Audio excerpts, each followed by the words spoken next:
दोस्तों, एक कुत्ते ने बताया कि इस दुनिया में कुछ स्त्रियों को अपना पति अच्छा नहीं लगता। उनका स्वभाव, उनकी बातें, उनका साथ उन्हें रुचिकर नहीं लगता। लेकिन जब कोई दूसरा पुरुष सामने आता है तो वही उन्हें अधिक अच्छा, अधिक समझदार और अधिक प्रिय लगने लगता है। इसी तरह कुछ पुरुष भी ऐसे होते हैं जिन्हें अपनी पत्नी में कोई आकर्षण नहीं दिखता। उनकी बातें, उनका व्यवहार, उनका साथ उन्हें सामान्य या बोझिल लगता है। लेकिन जब किसी और की स्त्री को देखते हैं तो वह उन्हें अधिक सुंदर, अधिक आकर्षक और अधिक अच्छी लगने लगती है। साथ ही आपने देखा और सुना होगा कि इस दुनिया में कुछ लोग दिन रात मेहनत करते हैं, अपने खून पसीने की कमाई से अपने जीवन को संवारने की कोशिश करते हैं, फिर भी उनकी गरीबी दूर नहीं होती। वे हर संभव प्रयास करते हैं, संघर्ष करते हैं, लेकिन उनकी हालत कभी नहीं बदलती।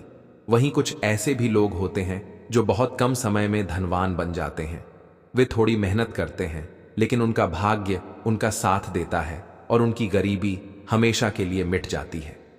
उनकी जिंदगी में तेजी से बदलाव आता है और वे समृद्धि की ओर बढ़ जाते हैं। आखिरकार ऐसा क्यों होता है? क्यों कुछ लोग पूरी जिंदगी मेहनत करने के बावजूद गरीब रह जाते हैं, जबकि कुछ लोग अचानक से अमीर बन जाते हैं? क्या यह केवल भाग्य का खेल है या इसके पीछे कोई और गहरी सच्चाई छिपी हुई है? और आपने ये भी सुना होगा कि सभी लोग यही कहते हैं कि यह तो कर्मों का फल है। जो आज हमें जो भी मिलता है वह हमारे पिछले कर्मों का ही परिणाम होता है। यह बात ठीक है कि हर इंसान को उसी के कर्मों का फल मिलता है, लेकिन सवाल यह उठता है कि कर्म कैसे और किस दिशा में किए जाए ताकि उनका सकारात्मक फल मिल सके। क्या केवल मेहनत करना ही पर्याप्त है, या फिर सही दिशा में किया गया कर्म ही असली परिणाम देता है? क्या अच्छा सोचने और अच्छा करने से ही सुखद परिणाम मिलते हैं, या फिर उसमें भाग्य की भी कोई भूमिका होती है? अगर हर कर्म का फल निश्चित है तो फिर कुछ लोग कड़ी मेहनत के बावजूद सफल क्यों नहीं हो पाते और कुछ बिना ज्यादा परिश्रम किए ही क्यों आगे बढ़ जाते हैं? असल में सही दिशा में किया गया कर्म ही वह बीज है जो समय आने पर फल देता है। लेकिन यह समझना जरूरी है कि कौन सा कर्म किस समय और किस तरीके से किया जाए ताकि उसका परिणाम हमारे जीवन में सकारात्मक बदलाव ला सके। तो आइए इस ज्ञानवर्धक प्रसंग को एक कहानी के माध्यम से समझते हैं। प्रिय दर्शकों, आगे बढ़ने से पहले यदि आप हमारे चैनल पर पहली बार आए हैं तो कृपया चैनल को सब्सक्राइब करें और साथ ही बेल आइकन को दबाएं ताकि आपको हमारे हर नए वीडियो का नोटिफिकेशन सबसे पहले मिल सके। अब बिना किसी देरी के चलिए इस रोचक और शिक्षाप्रद कहानी की ओर बढ़ते हैं। प्रिय दर्शकों, एक समय की बात है। एक घने जंगल में एक विशाल आम का पेड़ था। उसी आम के पेड़ के नीचे एक कुत्ता रहा करता था। वह दिन भर उसी पेड़ के नीचे बैठा रहता और आसपास के वातावरण को निहारता। एक दिन उसी रास्ते से एक साधु गुजर रहे थे। लंबी यात्रा करने के कारण उन्हें थकान महसूस हुई तो वे आम के पेड़ की घनी छाया में बैठकर विश्राम करने लगे। उसी समय वहां बैठा कुत्ता उनकी ओर देखता है और विनम्रता से कहता है, हे महाराज, आप तो ज्ञानी हैं, कृपया मुझे ऐसा मार्ग दिखाइए जिससे इस शरीर के नष्ट होने के बाद मैं स्वर्ग की प्राप्ति कर सकूं। कुत्ते की जिज्ञासा भरी बात सुनकर साधु मुस्कुराए और बोले, यदि तुम सच में स्वर्ग जाना चाहते हो तो तुम्हें 2 प्रश्नों के उत्तर खोजने होंगे। जिस दिन तुम्हें इन दोनों प्रश्नों के उत्तर मिल जाएंगे उसी दिन तुम्हारी समस्या का समाधान हो जाएगा और स्वर्ग का मार्ग स्वतः खुल जाएगा। यह सुनकर कुत्ता उत्साहित हो गया और बोला, महाराज, कृपया मुझे वे दोनों प्रश्न बताइए, मैं निश्चित ही उनके उत्तर खोज निकालूंगा। साधु ने कुत्ते की उत्सुकता देखकर गंभीर स्वर में कहा, हे कुत्ते, यदि तुम सच में स्वर्ग प्राप्त करना चाहते हो तो इन 2 प्रश्नों के उत्तर खोजने होंगे। मेरा पहला प्रश्न यह है कि भगवान को किस प्रकार भोग लगाने से भिखारी भी राजा बन जाता है। दूसरा प्रश्न यह है, स्त्री को दूसरा पुरुष और पुरुष को दूसरी स्त्री क्यों अधिक अच्छी लगती है? प्रिय दर्शकों, इस प्रकार वह साधु दोनों प्रश्न पूछकर वहां से चला जाता है। साधु के जाने के बाद कुत्ता बेचैन हो उठता है। वह उन प्रश्नों के उत्तर खोजने के लिए इधर उधर भटकता है, अलग अलग जगहों पर जाता है, कई जीव जंतुओं से पूछता है, परंतु उसे संतोषजनक उत्तर नहीं मिल पाता। जैसे जैसे समय बीतता है कुत्ते की व्याकुलता बढ़ती जाती है। वह अपने मन में असमंजस और उलझन लिए जंगलों, नदियों और पर्वतों तक भटकता रहता है। हर जगह उसे निराशा ही हाथ लगती है। उसकी उम्मीदें धीरे धीरे धुंधली होने लगती हैं और एक समय ऐसा आता है जब वह पूरी तरह हताश हो जाता है। ठीक उसी समय उसकी मुलाकात एक बूढ़े गिद्ध से होती है। वह गिद्ध अत्यंत अनुभवी और ज्ञानी प्रतीत होता है। कुत्ते की परेशानी को देखते हुए वह मुस्कुराता है और गंभीर स्वर में कहता है, वत्स, जिन उत्तरों की तुम तलाश कर रहे हो वे तुम्हें यहां वहां भटकने से नहीं मिलेंगे। यदि तुम सच में अपनी जिज्ञासा शांत करना चाहते हो तो तुम्हें स्वयं महादेव के पास जाना होगा। केवल शिव ही तुम्हारी समस्या का समाधान कर सकते हैं। प्रिय दर्शकों, इस प्रकार बूढ़े गिद्ध की बात सुनकर कुत्ता तुरंत भगवान शिव की खोज में निकल पड़ता है। वह पहाड़ों, जंगलों और नदियों को पार करता हुआ अंततः एक घने वन में पहुंचता है, जहां उसे भगवान शिव और माता पार्वती विचरण करते हुए दिखाई देते हैं। कुत्ता भागता हुआ उनके पास जाता है और श्रद्धा भाव से प्रणाम करके अपनी समस्या उनके समक्ष रखता है। वह व्याकुल स्वर में कहता है, प्रभु, मैं बहुत समय से इन 2 प्रश्नों के उत्तर खोजने का प्रयास कर रहा हूं, परंतु मुझे संतोषजनक उत्तर नहीं मिला। कृपया मेरी जिज्ञासा शांत करें। कुत्ते की बात सुनकर भगवान शिव मंद मुस्कान के साथ माता पार्वती की ओर देखते हैं। फिर वे दोनों वहीं एक विशाल शिला पर बैठ जाते हैं। भगवान शिव को देखकर ऐसा प्रतीत होता है मानो वे किसी गहन विचार में लीन हो गए हों। कुछ क्षणों के मौन के बाद वे स्नेहपूर्वक कुत्ते की ओर देखते हैं और कहते हैं, वत्स, तुम्हारी जिज्ञासा का समाधान मैं एक छोटी सी कहानी के माध्यम से करूंगा। इसे ध्यानपूर्वक सुनो, क्योंकि यदि तुमने इसे मन लगाकर सुना और समझा तो तुम्हें निश्चित ही अपने दोनों प्रश्नों के उत्तर मिल जाएंगे। कुत्ता भगवान शिव की ओर देखता है और श्रद्धापूर्वक कहता है, प्रभु, मैं आपको वचन देता हूं कि जब तक आप यह कहानी सुनाएंगे मैं इसे पूरे मन से सुनूंगा और इसे भली भांति समझने का प्रयास करूंगा। कृपया कहानी प्रारंभ कीजिए। भगवान शिव मंद मुस्कान के साथ कहते हैं, हे श्वान, ध्यानपूर्वक सुनो। यह कथा तुम्हारे प्रश्नों का उत्तर अवश्य देगी। फिर भगवान शिव कथा सुनाना प्रारंभ करते हैं और कहते हैं कि एक गांव के बाहर भगवान विष्णु का एक छोटा सा मंदिर था। उस मंदिर में एक वृद्ध पुजारी रहते थे जो अत्यंत सरल, धार्मिक और निष्काम भाव से पूजा अर्चना किया करते थे। उनका जीवन केवल भगवान विष्णु की सेवा में समर्पित था। एक दिन मंदिर के द्वार पर एक गरीब मां आई जो अत्यंत दुखी प्रतीत हो रही थी। उसने अपने नन्हे से बालक को मंदिर के द्वार पर छोड़ दिया और बिना किसी को कुछ बताए वहां से चली गई। जब पुजारी को इस बालक के बारे में पता चला तो उन्होंने पहले उसके माता पिता की बहुत खोजबीन की, लेकिन कोई सुराग नहीं मिला। पुजारी ने गांव के लोगों से भी आग्रह किया कि कोई उस बालक को पाल ले, किंतु कोई भी उसकी देखभाल करने के लिए तैयार नहीं हुआ। अंततः पुजारी ने इसे भगवान विष्णु की इच्छा समझा और उस बच्चे को अपने पास रख लिया। वे उसे स्नेहपूर्वक पालने लगे और उसका नाम चंदन रख दिया। गांव के श्रद्धालु भक्तों से जो कुछ भी प्राप्त होता उसी से भगवान विष्णु की सेवा, पुजारी का जीवन और बालक चंदन का पालन पोषण चलता था। कभी कभी जब भोग कम पड़ जाता तो पुजारी भगवान विष्णु को भोग लगाकर स्वयं और चंदन को केवल गंगा जल पिलाकर सो जाते थे, किंतु उनके मन में कभी कोई शिकायत या असंतोष नहीं आया। वे इसे भी भगवान की इच्छा मानकर स्वीकार कर लेते थे। समय के साथ चंदन बड़ा होने लगा। अब वह मंदिर के कार्यों में पुजारी की सहायता करने लगा। वृद्ध पुजारी जो वर्षों से अकेले मंदिर की सेवा कर रहे थे, अब चंदन के रूप में एक सहायक पाकर राहत महसूस करने लगे।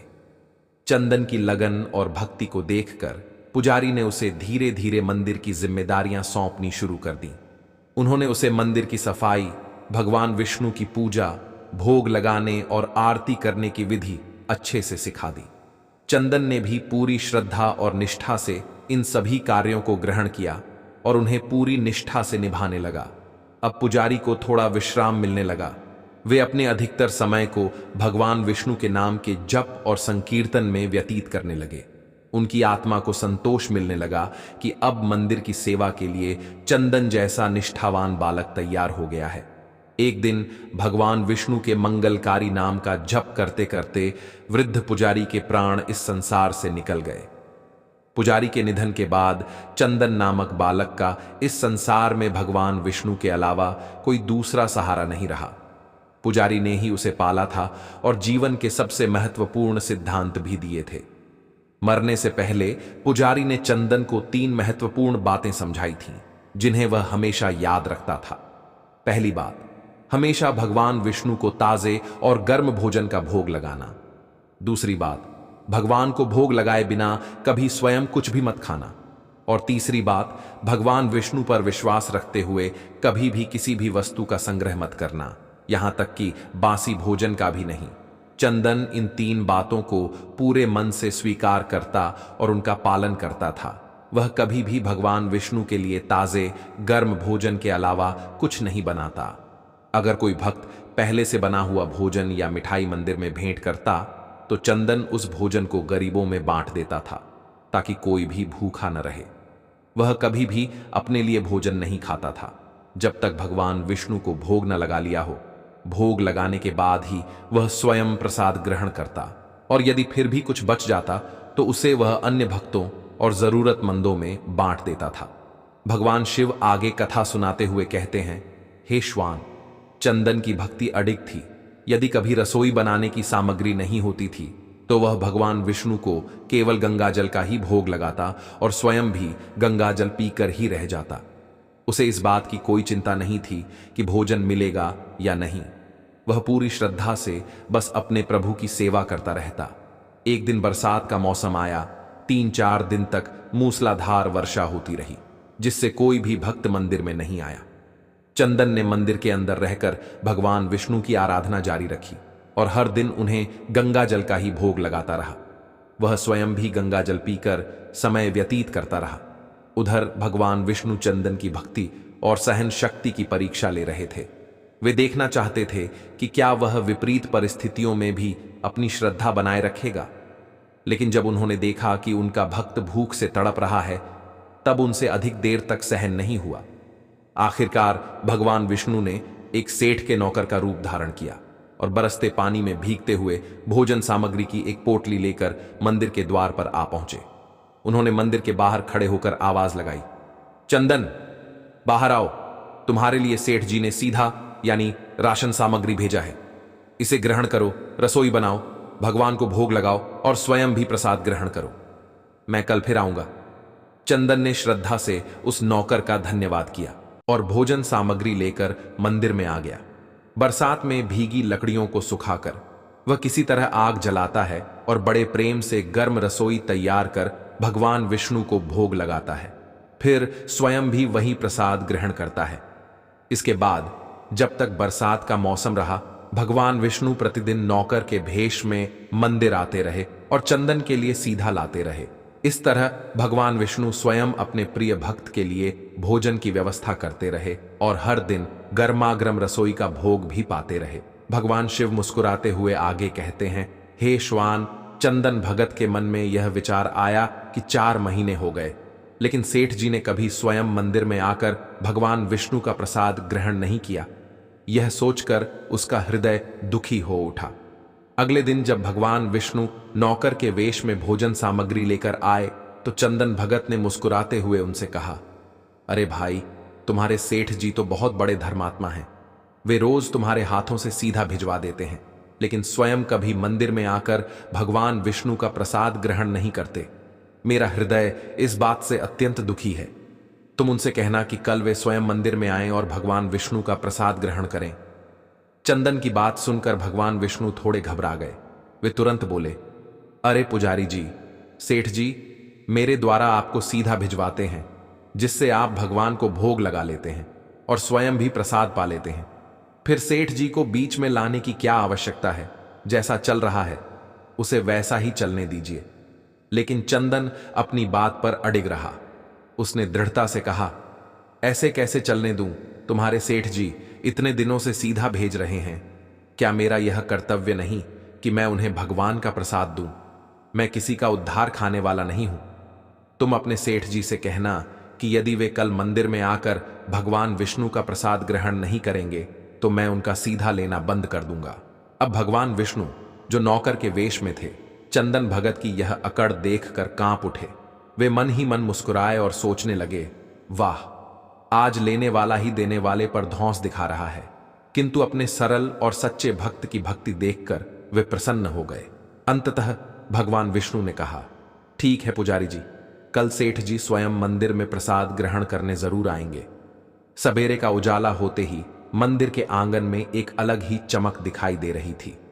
चंदन भगत की भक्ति से प्रसन्न होकर स्वयं भगवान विष्णु नौकर के भेष में दूध और कई तरह की भोजन सामग्री लेकर मंदिर पहुंचे। चंदन भगत, जो रोज की तरह मंदिर की सफाई और पूजा की तैयारी में लगे हुए थे, यह देखकर चौंक उठे। उन्होंने आश्चर्य से पूछा, भाई, आज इतना सारा सीधा किस लिए लेकर आए हो? नौकर बने।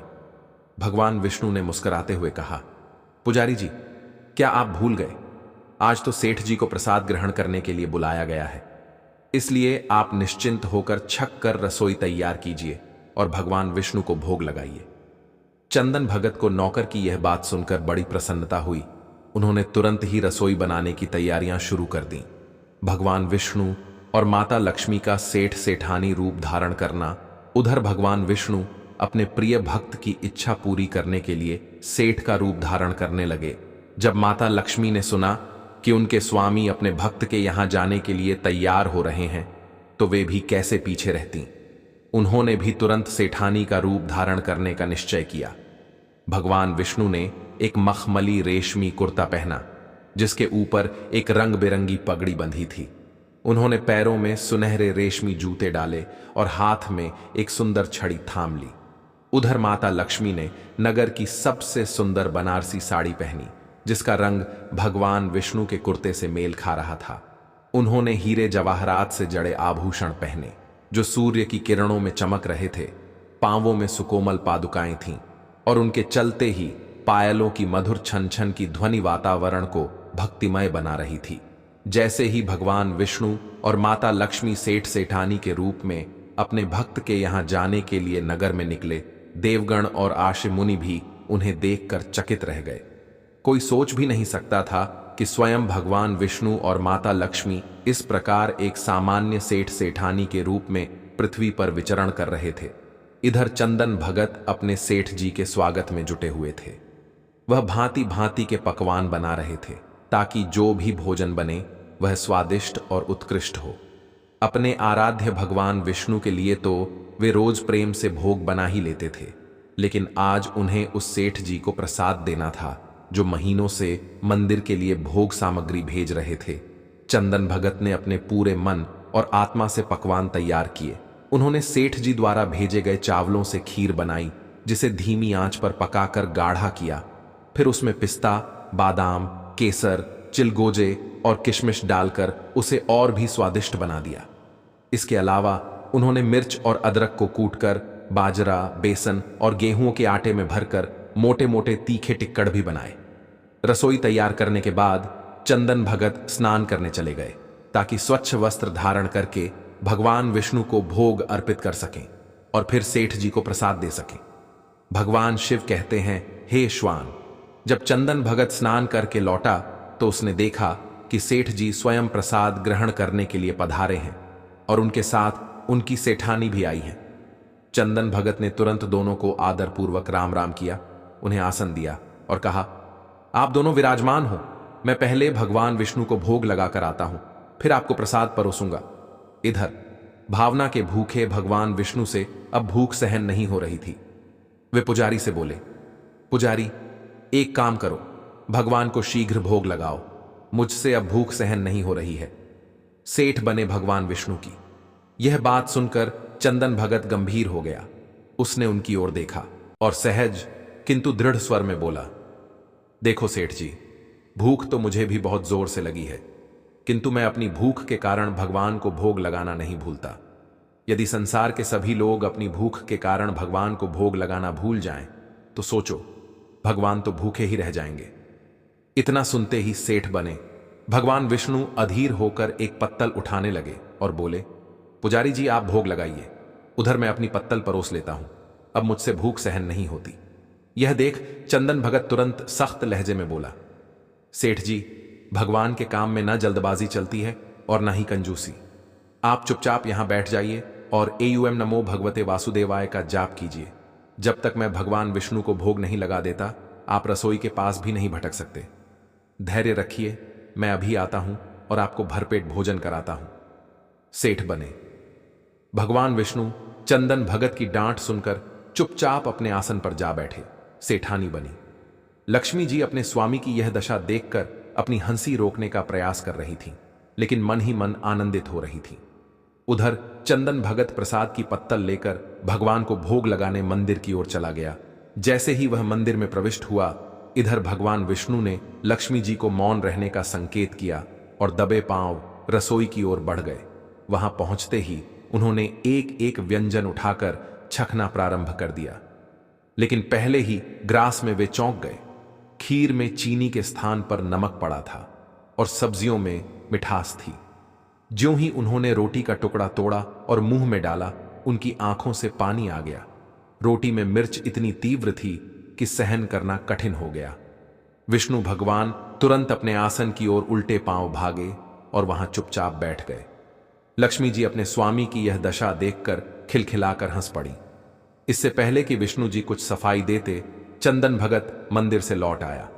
वह ओम नमो भगवते वासुदेवाय का जाप करते हुए रसोई में प्रविष्ट हुआ और भोग को पुनः शुद्ध करके पवित्र कर दिया। चंदन भगत सेठ बने विष्णु जी के पास पहुंचा और हाथ जोड़कर बोला, सेठ जी, मैंने भगवान विष्णु को भोग लगा दिया है। अब आप भी जी भरकर प्रसाद ग्रहण करें। भगवान विष्णु, जो अभी अभी अपने भक्त की विचित्र रसोई का स्वाद छक चुके थे, इस बात से घबरा गए। उनका मुख पीला पड़ गया और वे बार बार चंदन भगत और लक्ष्मी जी की ओर देखने लगे। लक्ष्मी जी मंद मंद मुस्कुरा रही थीं, मानो उन्हें अपने स्वामी की परीक्षा का परिणाम ज्ञात था। चंदन भगत को सेठ जी की यह डील बर्दाश्त नहीं हुई। वह बोला, सेठ जी, अब क्या हुआ?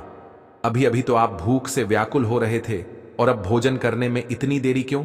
जल्दी से प्रसाद ग्रहण करें, तभी माता जी भी भोजन करेंगी और उसके बाद मैं प्रसाद ग्रहण करूंगा। चंदन भगत की यह बात सुनते ही भगवान विष्णु को कोई उपाय न सूझा। उन्होंने चुपचाप खीर का कुल्हड़ उठाया और नमकीन खीर गट गट कर पी गए। कुल्हड़ खाली हुआ ही था कि चंदन भगत ने झट से उसे फिर भर दिया। अब भगवान को अपने प्रिय भक्त के प्रेम और समर्पण का अनुभव हो रहा था। उन्हें हर ग्रास में स्वाद की जगह भक्ति रस प्राप्त हो रहा था।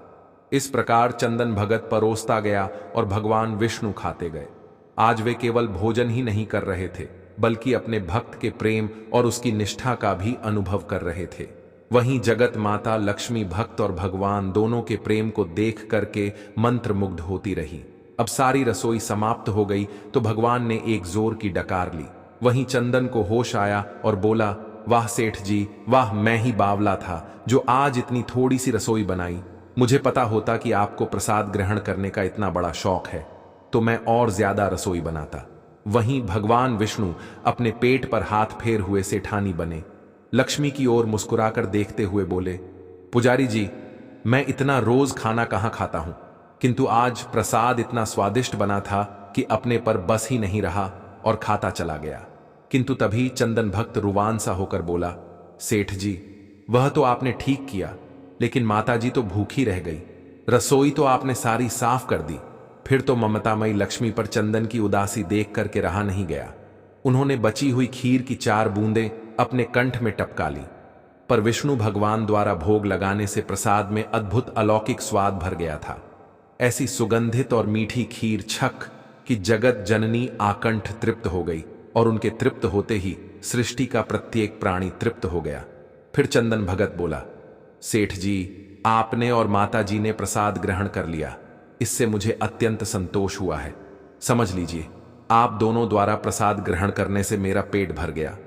मेरी तो वैसे भी महीने में 4-4 एकादशी हो जाती हैं, किंतु मैं भी एक दाना ले ही लेता हूं, जिससे कि विष्णु भगवान के प्रसाद का अनादर ना हो। और ऐसा कह करके चंदन भगत ने खीर के पात्र में लगा हुआ एक चावल का दाना उठा करके अपने कंठ में डाल लिया। वहीं चावल के एक दाने से ही उस चंदन भगत की जन्म जन्मांतर की भूख प्यास मिट गई और समस्त वासनाओं और इच्छाओं की तृप्ति हो गई। भगवान शिव कहते हैं कि हे श्वान, वहीं उसके ज्ञान के नेत्र खुल गए। और उसने क्या देखा कि उसके सामने यानी चंदन भगत के सामने भगवान विष्णु और जगत जननी लक्ष्मी जी आशीर्वाद की मुद्रा में मुस्कुराते हुए खड़े हैं। फिर तो भगवान विष्णु और लक्ष्मी का असली रूप देख करके चंदन भगत दौड़ करके उनके चरणों में लौट गया। वहीं भगवान विष्णु ने चंदन भगत को अपने हाथों से उठा करके अपने सीने से लगा लिया और कहा, बेटा बताओ तुम्हें क्या चाहिए। मैं तुम्हारी भक्ति से बहुत ही प्रसन्न हूं जो इस प्रकार से भगवान को भोग लगाते हैं, सच्ची निष्ठा के साथ में उन पर आस्था रखते हैं।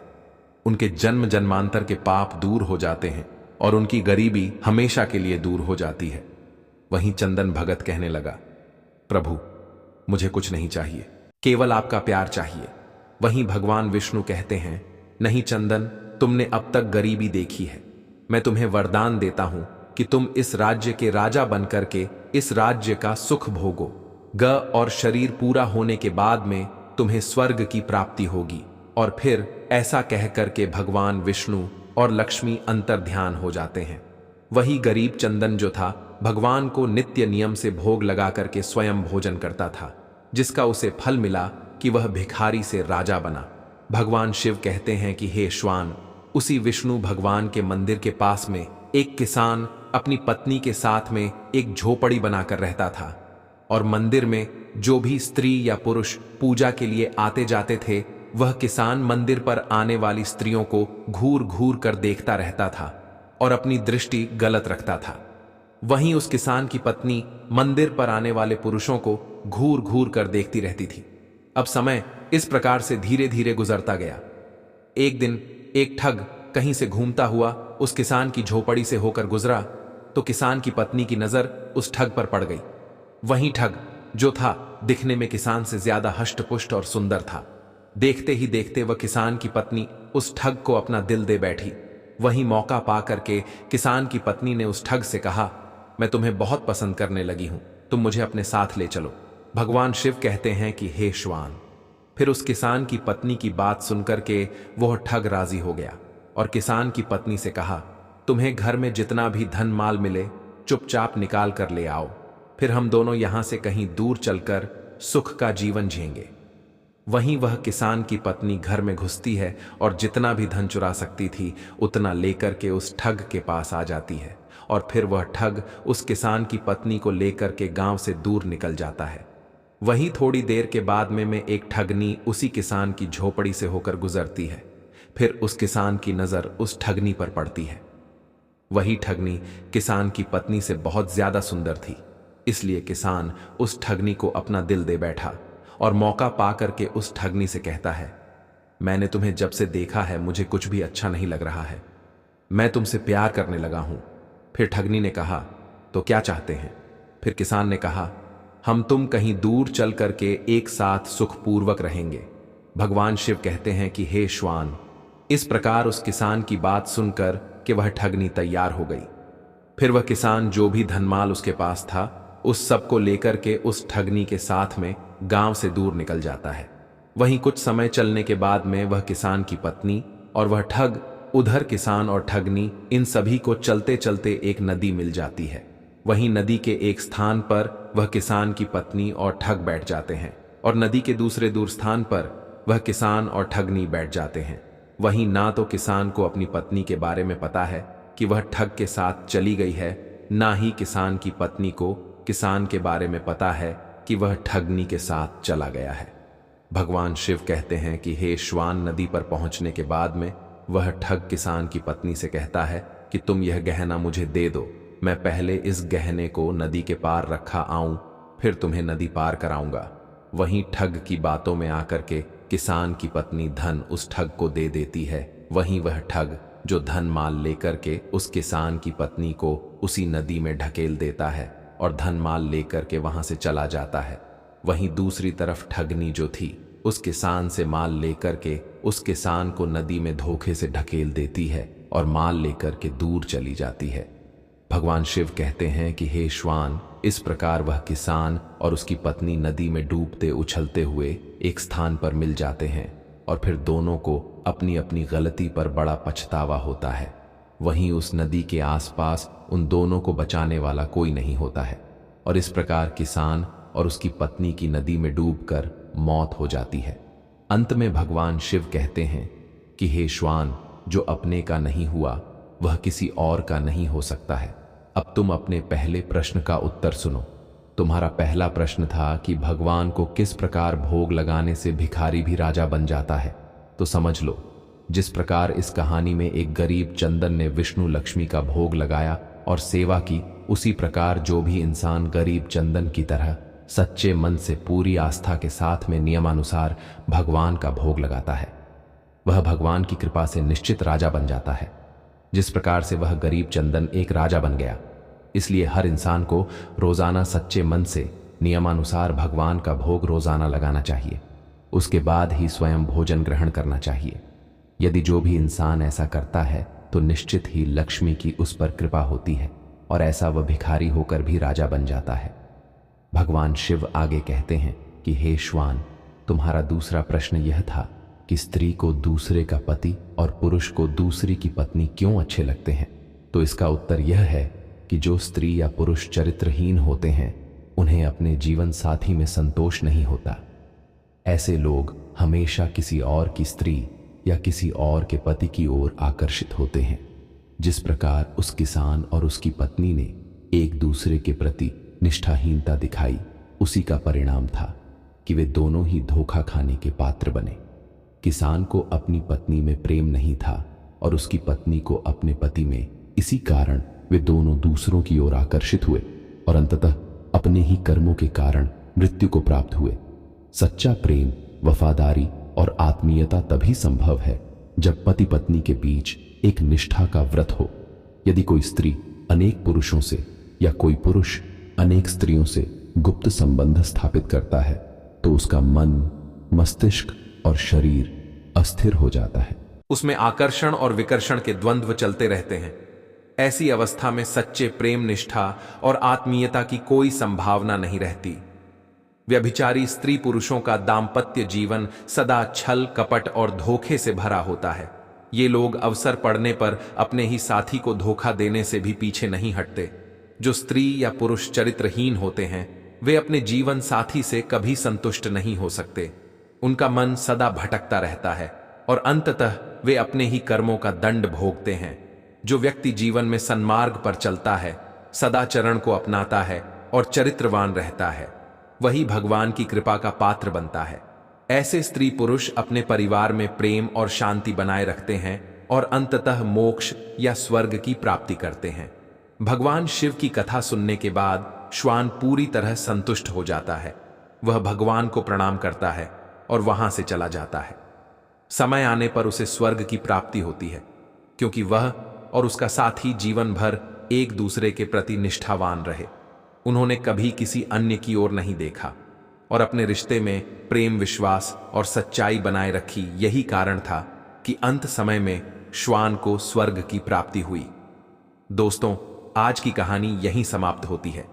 हमें उम्मीद है कि यह कहानी आपको पसंद आई होगी और इससे आपको कुछ नई सीख और प्रेरणा मिली होगी। अगर यह कहानी आपको अच्छी लगी हो तो कमेंट में अपनी राय जरूर साझा करें। आपके विचार हमारे लिए बहुत महत्वपूर्ण हैं और हमें बेहतर कंटेंट बनाने के लिए प्रेरित करते हैं। हम जल्द ही एक और दिलचस्प और प्रेरणादायक कहानी के साथ लौटेंगे। तब तक के लिए अगर आपने अभी तक हमारे चैनल को सब्सक्राइब नहीं किया है तो जरूर करें और बेल आइकन दबाना न भूलें, ताकि आपको हमारी हर नई वीडियो की जानकारी सबसे पहले मिल सके। वीडियो देखने के लिए आपका बहुत बहुत धन्यवाद। जय श्री कृष्णा, राधे राधे, हर हर महादेव।